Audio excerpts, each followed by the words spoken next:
어제장 이슈가 있었던 업종 살펴보는 기업 이슈 시간입니다. 올해 국내 증시를 주도할 종목 중 하나로 꼽히고 있는 조선주가 어제 불기둥을 세웠습니다. 트럼프 미국 대통령 당선인의 발언이 호재로 작용했는데요.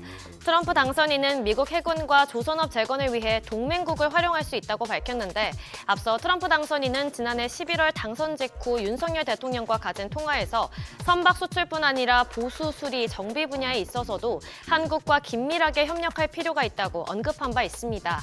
이 때문에 현재 시장에선 트럼프 당선인이 언급한 동맹국을 한국으로 보고 있는데요. 또한 전날 윤희성 한국수출입은행 은행장이 새해 첫 산업 현장 방문지로 조선소를 찾았습니다.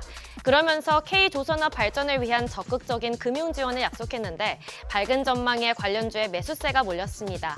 마감 상황 보면 HJ중공업이 15.97%, 하나오션이 12.6% 상승했고 삼성중공업이 3.59%, HD한국조선해양이 2.67% 올랐고요. 마지막으로 HD현대미포가 2.17% 상승으로 마감했습니다. 유리기판 관련주도 어제 강세 보였습니다. 제2의 엔비디아로 꼽히는 미국 브로드컴이 유리기판 도입을 추진한다는 소식에 최근 관련주들이 주목받았었는데요. 전날 뉴욕 증시에서 브로드컴이 상승 마감하면서 관련주 매수 심리를 다시 자극한 것으로 분석됩니다. 유리기판은 기존 반도체 기판보다 성능이 뛰어나서 차세대 반도체 패키징 소재로 주목받고 있는데요. 현재 브로드컴은 반도체 칩에 유리기판을 적용하기 위한 성능 평가를 진행하고 있으며 이것이 유리기판 시장의 성장 가능성을 확대시키는 신호탄으로 작용할 것으로 풀이됩니다. 또한 세계 최대 가전 IT 전시회인 CES 2025가 어제 드디어 개막했는데요. 그러면서 AI 반도체 시장이 함께 주목받은 것도 영향을 줬습니다. 관련주 살펴보면 HP 테크놀로지와 YC캠이 11% 넘게 올랐고 태성이 2.21%, SKC가 2.04% 올랐으며 필옵틱스가 1.92% 상승으로 마감했습니다.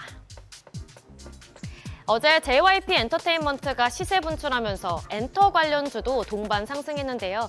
지난해 4분기부터 실적 개선에 대한 기대감이 조금씩 비춰졌죠. 실제로 증권가에서도 4분기에 JYP 엔터테인먼트가 전년 대비 9% 증가한 매출액을 기록할 거란 전망이 나오면서 목표 주가로 9만 원을 제시하기도 했습니다. 또한 신인 보이그룹 킥플립의 데뷔 소식도 호재인데요. 정식 데뷔 전부터 미국 그래미닷컴이 선정한 2025년 주목해야 할 K-팝 루키로 이름을 올리면서 전 세계적인 관심을 받고 있습니다. 이를 통해 이전부터 제기돼왔던 저연차 라인업 부진에 대한 우려를 씻어주면서 새로운 성장 동력이 될 거란 기대감도 커지고 있는데요. 또 그리고 전반적으로 봤을 때 중국 정부의 강화된 경기 부양책으로 올해 문화적인 교류가 더욱 활발해지면서 엔터주들이 직접적인 수혜를 받을 거란 분석도 나옵니다. 마감 상황 보면 디어유가 9.18% 올랐고 또 호재가 있었던 JYP 엔터테인먼트가 7.89% 올랐습니다. 노머스가 5.05%, 아티스트 스튜디오가 2.87% 올랐고 펜 엔터테인먼트가 2.76% 상승으로 마감했습니다.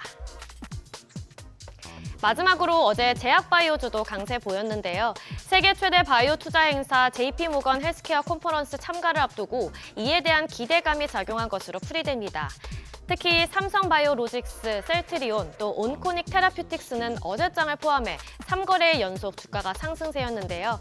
삼성바이오로직스의 경우 이번 행사에서 존님 대표가 올해 사업계획과 중장기 비전, 또 기업 성장 배경에 대해 소개할 예정입니다. 셀트리온 또한 항암 신약 파이프라인 등 신약 개발 성과 및 비전을 소개할 계획인데요. 지난해 12월 출범한 자회사인 셀트리온 바이오 솔루션스에 대해서도 언급할 것으로 보입니다. 또 온코닉 테라퓨틱스 역시 글로벌 제약사 및 투자사와의 미팅을 추진하면서 신약 파이프라인을 소개할 계획입니다. 마감 상황 보면 온코닉 테라퓨틱스가 12.9% 강세 보였고 비보존 제약이 12.15%, 바이넥스가 7.33% 올랐고요. 샤페론이 7.24%, 마지막으로 3일제약이 5.76% 상승으로 마감했습니다. 지금까지 어제장 이슈 살펴봤습니다.